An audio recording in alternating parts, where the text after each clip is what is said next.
آج کے دور کا جو سب سے بڑا میڈیکل مرض جو بڑھتا جا رہا ہے نا، میڈیکل پوائنٹ آف ویو سے، نہ وہ کینسر ہے، نہ وہ کوئی اور بیماری ہے، نہ وہ ہارٹ اٹیک ہے. سب سے بڑا جو مرض اس وقت پوری دنیا میں پھیلا ہوا ہے نا، وہ انزائٹی ہے، ڈپریشن ہے، سٹریس ہے، ٹینشن ہے. سائیکالوجیکلی جو لوگ افیکٹ ہو رہے ہیں نا، سب سے بڑا مرض جو ہے نا وہ ہے جو ان کے دماغ کے ساتھ ہے. مینٹلی لوگ ڈس آرڈر ہو رہے ہیں، اور اس کی سب سے بڑی وجہ پتہ کیا ہے کہ ہر انسان کے اوپر جب کوئی پریشانی، مصیبت، غم، تکلیف، دکھ، تنگی، قرض، مرض، کچھ بھی حالات آتے ہیں نا، تو اس کو اپنی پریشانی کے لیے، اپنے دل کی حالت کو کھولنے کے لیے، اپنے دماغ کو ہلکا کرنے کے لیے کوئی بھی کندھا ایسا نہیں ملتا جس کے اوپر وہ اپنے سر کو رکھ کے اپنی ساری دل کی حالت کو منو ان بالکل اسی طریقے سے بیان کر دے جو وہ محسوس کر رہا ہے. لوگ اپنے اندر کی ساری پریشانیوں کو چھپاتے ہیں. لوگ اپنے اندر جو ہے نا وہ سارے ایک ایسے خوف میں مبتلا ہے کہ کل کو جس کو میں نے اپنی کوئی کمزوری بتائی، اپنی خامی بتائی، اپنی غلطی بتائی،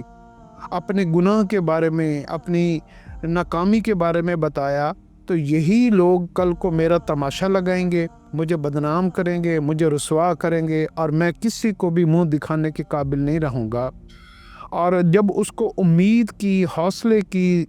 ضرورت ہوتی ہے تو اس کو کوئی بندہ، کوئی دوست، کوئی رشتہ دار ایسا نہیں ملتا جو اس کو امید دے سکے، حوصلہ دے سکے، تسلی دے سکے، اس کی قوت کو بڑھا سکے، اس کے ساتھ کھڑا ہو جائے اور اس کی غلطی کو نہ دیکھے بلکہ اس کو بطور انسان خطا کار، غلطی کا پتلا، گناہ گار سمجھ کر اس کے ساتھ کھڑا ہو کر جو ہے نا وہ اس کا ساتھ دے اور اس کو کہے کہ یار جو ہو گیا سو ہو گیا، آئندہ زندگی کے لیے تم جو ہے نا اپنے آپ کو اس طریقے سے مینیج کرو، دوبارہ زندگی کو جیو. اس کو سپیس لوگ نہیں دیتے. تو یہ جو سب سے بڑی جو ہے نا یہ جو مرض ہے نا، اس نے ہمیں جو ہے نا انسانوں سے دور کر دیا. یہ ڈپریشن صرف ہمارے اندر نہیں ہے، یہ ہر انسان کے اندر ایک ایسا خوف ہے. ڈپریشن کہتے ہیں، انزائٹی آتی ہے ایک انجانے خوف سے، ایک ایسا خوف جو آپ کسی کو بتا نہیں سکتے. اور یہ جتنی بھی یہ علامات ہوتی ہے نا انزائٹی، ڈپریشن، سٹریس کی،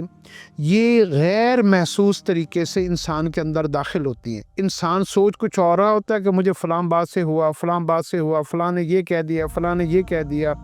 میرے یہ حالات تنگ ہو گئے، میرے وہ حالات تنگ ہو گئے. جبکہ یہ ہوا کی طرح اور ہلکے ہلکے ذرات کی طرح ہمارے دل کے اندر، ہمارے دماغوں میں وہ جو چھوٹی چھوٹی باتیں، چھوٹی چھوٹا انجانا خوف اور وہ انجانی سے ایک مایوسیاں ہمارے اندر جو ہے نا وہ جمع ہوتے رہتی ہیں، اور اس سے یہ مرض بڑھتا رہتا ہے، بڑھتا رہتا ہے. حتیٰ کہ کسی کو اچانک اٹیک ہوتا ہے، کوئی جو ہے نا اپنی کسی کی جو ہے نا دماغی حالت بالکل اس کے کنٹرول سے باہر ہو جاتی ہے، اس کے سانس میں مشکل آنی شروع ہو جاتی ہے، وہ بات کرتے ہوئے ہکلانا شروع کر دیتا ہے، اس کی سوچیں، اس کی صلاحیتیں ختم ہو جاتی ہیں. اس کو ایسا لگتا ہے جیسے اس کا دل دھڑکنا بند ہو گیا ہے. کبھی کبھی اس کو اتنا خوف ہوتا ہے کہ وہ جو ہے نا کانپنے لگ جاتا ہے، جسم جو ہے نا شیورنگ میں چلا جاتا ہے. اس کی بے شمار علامتیں ہیں. جب یہ چیز اپنے اندر جو ہے نا جمع ہو جاتی ہے نا، قرآن پاک نے سب سے بڑا جو انسان کے اوپر امتحان بتایا نا، وہ قرآن پاک میں ایک آیت ہے وَلَنَبْلُوَنَّكُمْ بِشَيْءٍ مِّنَ الْخَوْفِ، کہ ہم تمہیں آزمائیں گے، تمہیں ٹیسٹ کریں گے، تمہارا امتحان لیں گے. تمہارے اوپر خوف سب سے بڑا امتحان ہے. کسی بھی چیز کا خوف پیدا ہو جانا جب انسان دنیا دار ہوتا ہے نا، تو اور اللہ اور اللہ کے رسول سے اور دین اسلام سے دور ہوتا ہے، اس انسان کے اندر انزائٹی، ڈپریشن سب سے پہلے اٹیک ہوتا ہے. اس کی وجہ یہ ہے کہ جو خوف اس کے اندر دنیا کا، لوگوں کا، چیزوں کا، کمیوں کا، خامیوں کا خوف بڑھ جاتا ہے. سب سے بڑا خوف کیا ہوتا ہے انسان کے اندر؟ دشمن کا خوف ہوتا ہے، بھوک کا خوف ہوتا ہے، تنگی کا خوف ہوتا ہے. شیطان نے جتنے بھی اس کے ذہن کے اندر وسوسے ڈالتا ہے، اس کو مایوس کرتا ہے، اس کو کہتا ہے کہ تو دنیا کا محروم ترین انسان ہے، اور سارے لوگ جو ہے نا وہ تمہیں چھوڑ دیے، سب نے تیرا ساتھ چھوڑ دیا ہے، تو اکیلا ہے، تیرے ساتھ یہ نہ ہو جائے، تیرے ساتھ وہ اس کے دماغ کے ساتھ کھیلتا ہے۔ اور جب اس کے دماغ کے ساتھ کھیلتا ہے تو اس کا دماغ جو ہے نا، اس کی جو کام کرنے کی صلاحیت ہے نا، وہ ختم ہو جاتی ہے اور وہ ایک عجیب سے ڈپریشن میں چلا جاتا ہے۔ تو قرآن پاک نے جو سب سے بڑی آزمائش انسان کے اوپر ڈالی ہے نا، وہ خوف ہے۔ تو دنیا میں جتنے بھی غم ہیں نا، صحابہ کے اوپر بھی غم آئے ہیں، صحابہ کے اوپر بھی تکلیفیں آئی ہیں، صحابہ کو بھی تنگی کا سامنا آیا ہے، قرض کا سامنا ہوا ہے، صحابہ کے اوپر بھی غم کے پہاڑ ٹوٹے ہیں، لیکن صحابہ نے اس کا توڑ ایک ایسا نکالا ہے کہ ہم اس توڑ کو اگر سمجھ لیں تو ہم جلدی اس سینیریو سے، اس فیز سے جلدی باہر آ جائیں گے۔ صحابہ نے توڑ کیا نکالا تھا؟ جب صحابہ کو بخار ہوتا تھا نا، تو صحابہ کہتے تھے اے اللہ، میرے اندر یہ جو بخار کی تکلیف ہے نا، تو اس تکلیف کو اٹھا لے۔ بخار سے شفا نہیں مانگتے تھے، بخار کے اوپر تو ثواب کی امید رکھتے تھے، لیکن بخار کی تکلیف سے اللہ سے جو ہے نا وہ دعا مانگ کر اس تکلیف سے جو ہے نا وہ نجات پا لیتے تھے۔ اسی طریقے سے صحابہ کو جب زخم لگتے تھے جہاد کے اندر، تو وہ دعا مانگتے تھے یا اللہ جیسا مرضی زخم لگ جائے، لیکن زخم کا جو درد ہے نا وہ میرے اندر سے اٹھا لے، کیونکہ دل کی کیفیت ہے یہ، جو جذبے، احساسات، کیفیات ہے نا، کوئی بھی درد، کوئی بھی آپ کی مشکل پریشانی اور کوئی بھی جو ہے نا آپ کے اندر خوف آتا ہے نا، یہ ایک کیفیت کا نام ہے۔ اگر آپ کے اندر سے وہ کیفیت اٹھا لی جائے اور اس کے بدلے میں دوسری کیفیت رکھ دی جائے، اطمینان والی، سکون والی، چین والی، راحت والی، تو آپ اس انزائٹی والی، ڈپریشن والی کیفیت سے جلدی نکل آتے ہیں۔ تو سب سے پہلے تو اپنے اوپر، اپنے دماغ کے اوپر، اپنے دل کے اوپر کوئی بھی آپ کے ساتھ حالات جس طرح کے مرضی پیش آئیں، ان حالات سے لڑنے کا سب سے پہلا ترین جو آپ کے پاس ہتھیار ہونا چاہیے نا، وہ دعا ہونی چاہیے۔ اور دعا کیا مانگے؟ آپ کو کوئی بھی مشکل آ گئی اور اس کا آپ کے اندر ایک عجیب سا خوف بیٹھ گیا ہے، آپ کے اوپر کوئی خدا نہ خواستہ کوئی مقدمہ ہو گیا ہے، کوئی دشمن آپ کے اوپر غلبہ حاصل کرنا چاہتا ہے، کوئی مارنے پہ تل گیا ہے، کوئی آپ کے اوپر آپ کا مال، آپ کی جان کو نقصان دینا چاہتا ہے، کسی بھی طرح کے آپ کے اندر خوف کو بٹھا دیا گیا ہے، تو وہ خوف سے سب سے پہلے تو اللہ سے دعا مانگے، یا اللہ اپنی ذات کا خوف میرے دل میں ڈال دے اور ان ساری چیزوں کا خوف میرے دل کے اندر سے نکال دے۔ یا اللہ میرے جن گناہوں کی وجہ سے یہ خوف مجھے دیکھنا پڑ رہا ہے، ایک تو ہوتی ہے نا مصیبت، ایک خوف، اور یہ جو آپ کے دل کی کیفیات ہوتی ہے نا، یہ بھی کئی دفعہ گناہوں کے وجہ سے ہوتی ہیں۔ تو یا اللہ میں اپنے ان تمام گناہوں سے معافی مانگتا ہوں اور میرے ان تمام گناہوں کو معاف فرما دے جس کی وجہ سے میرے اندر یہ جو کیفیات آئی ہیں، جس میں خوف ہے، نا امیدی ہے، مایوسی ہے، بحران ہے، تنگی ہے، میں دل کا چھوٹا ہو گیا ہوں، میں حریص ہو گیا ہوں، میں بخیل ہو گیا ہوں، میرے اندر بغض، کینہ، تکبر، غرور میرے اندر عیب بھر گئے ہیں، میں جو ہے نا بہت غصے والا ہو گیا ہوں۔ اپنی کیفیات کے اوپر سے اللہ سے دعا مانگنا کہ یا اللہ میری اس کیفیت کو میرے اندر سے نکال دے۔